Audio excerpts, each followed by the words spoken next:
Hello, friends. Hi, my name is Elizabeth. You might know me as The Joyful Sojourn on Instagram, here on YouTube, and very reluctantly on TikTok. And I am one of the newer members of the ambassador team for Archer and Olive. Today, we are going to be talking about one little word as we move towards 2025. Before we get to decorating a spread, I wanted to talk a little bit more about what one little word means and how you might be able to incorporate it into your planner. With 2025 just around the corner, you might be starting to think about and reflect on all the things that you did and didn't accomplish this year. Let me be the first to tell you that if you are still here and you're watching this video, you have accomplished quite a bit. I'm so glad that you're here. New Year's resolutions can be a really big double-edged sword. They can be both incredibly motivating and they can also bring feelings of guilt and shame when you are unable to complete the task at hand. So I was really excited when I joined the planner community and discovered that one little word was a thing. This is an idea that was coined by Ali Edwards. It changed the way that I look at resolutions. Over the past few years, I've modified this concept a little bit to meet my needs. So your one little word could be for a year, it could be quarterly. And last year, I actually used a scripture verse to be kind of my North Star for the year. So you can modify this to whatever needs that you have. Today, I'm going to talk to you about the process, and then we're going to set up a page in my new Archer and Olive planner to help me be reminded what my word is. Step one is to reflect on the current year. This can be done in a journaling format or in list format. I personally enjoy doing it as a list because I know what the shorthand means and it helps me get there a little bit faster. Write down all of the things that worked in 2024, all of the things that brought you joy, things that made you feel healthy, the people that made you feel good and uplifted you. You are essentially capturing the things that you want more of in 2025. Then list out all of the things that didn't work. That can be the low lows, the people that made you feel crummy, maybe some health emergencies or finance emergencies. Write down all of the things that just were no thank you.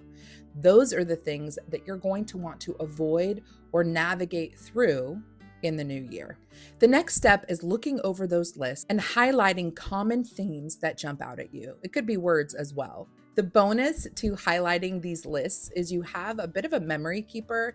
This is a page that you can rip out and put into your planner and have in one page a glance at the highs and lows of the past year. The next thing I like to do is take those highlighted extractions and write down actionable items for 2025 in light of the things that were good and the things that you really struggled through. And by actionable things, these are things that you actually have control over, things that you can continue to do in 2025.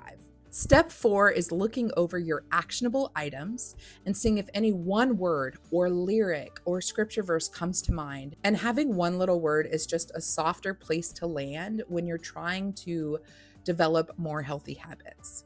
If a word doesn't come to mind, I have provided a printable over on the Archer and Olive blog, the list of words that people tend to gravitate towards, and maybe one of them will spark some inspiration. Now that I've gone through all of the steps for my one little word, I can create a pretty spread that's at the front of my planner so that when I open it every day, I can be reminded of what I committed to when I had the clarity of mind to forecast my hopes for the new year. This is the B5 Storybook 2025 dated planner from Archer and Olive. She is a beaut, Clark, a real beaut.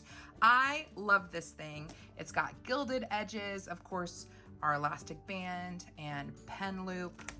There are several pages here at the front that you could use for your one little word, including the name page. You could easily rip up a piece of paper from a notepad, glue it down, and then handwrite or even stamp your one little word here.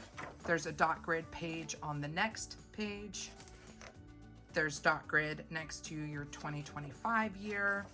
And then after the year at a glance, there's a 2-page spread. So if you really wanted to expand your one little word and kind of break out the different areas where you want to see that come to fruition, you could definitely do that on the 2-page spread. I think this is where I'm going to put my word of the year, and that word is, drumroll please, commit. When I think about 2024, My hands were in multiple pots and I felt like I was always kind of 1 foot in, 1 foot out. And I want to be fully present in the moment with each group of people and each task that is at hand. I want to be committed.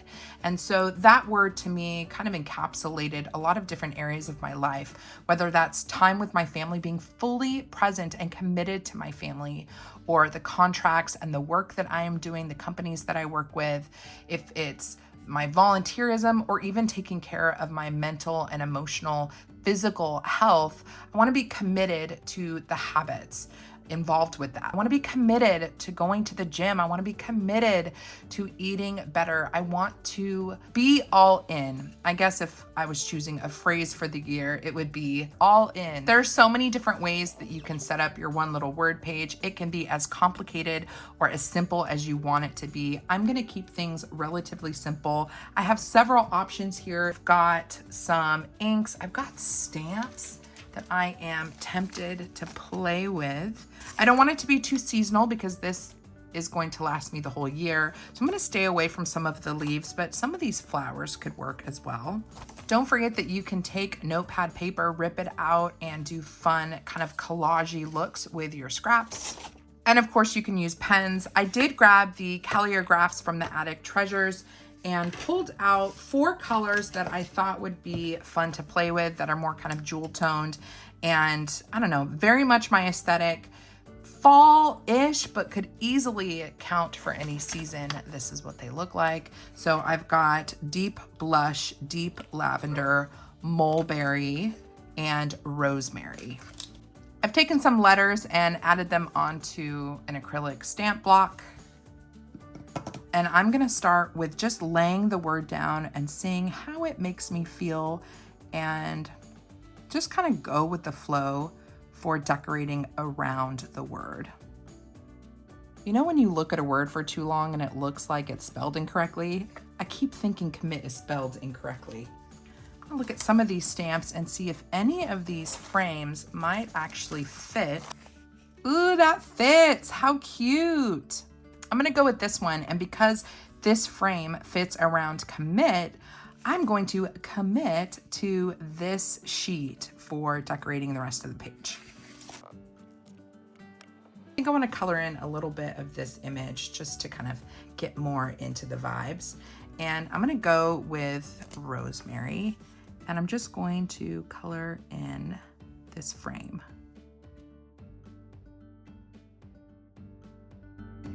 Going back into Attic Treasures, this is Barn Owl, and I'm just going to color in this little bumblebee.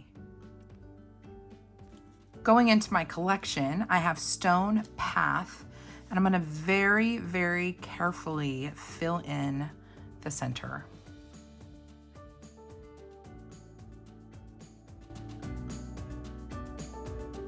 I like the simplicity of this, but I think I need a little bit more color.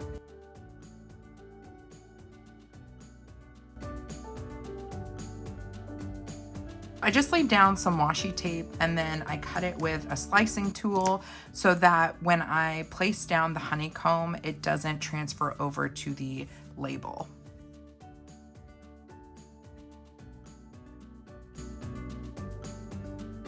I'm gonna take Barn Owl and just create some little kind of pathways along the page that are going to take me to areas in my life that I wanna be all in with.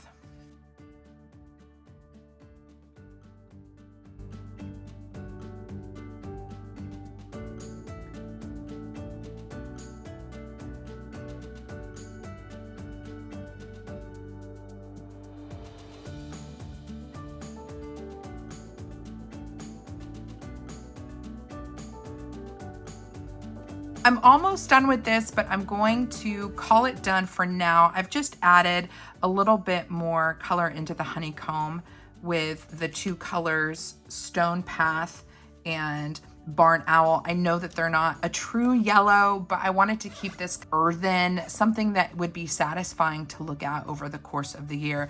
You can see I also have some gaps here. I have a feeling that there are more things after this video is done that I'm going to want to reflect on and fill out. I want marriage to be on here. I've been with my husband for 10 years. We are 100% committed to each other, but that takes work. And I want to write out some tangible ways that I'm continuing to pursue my husband.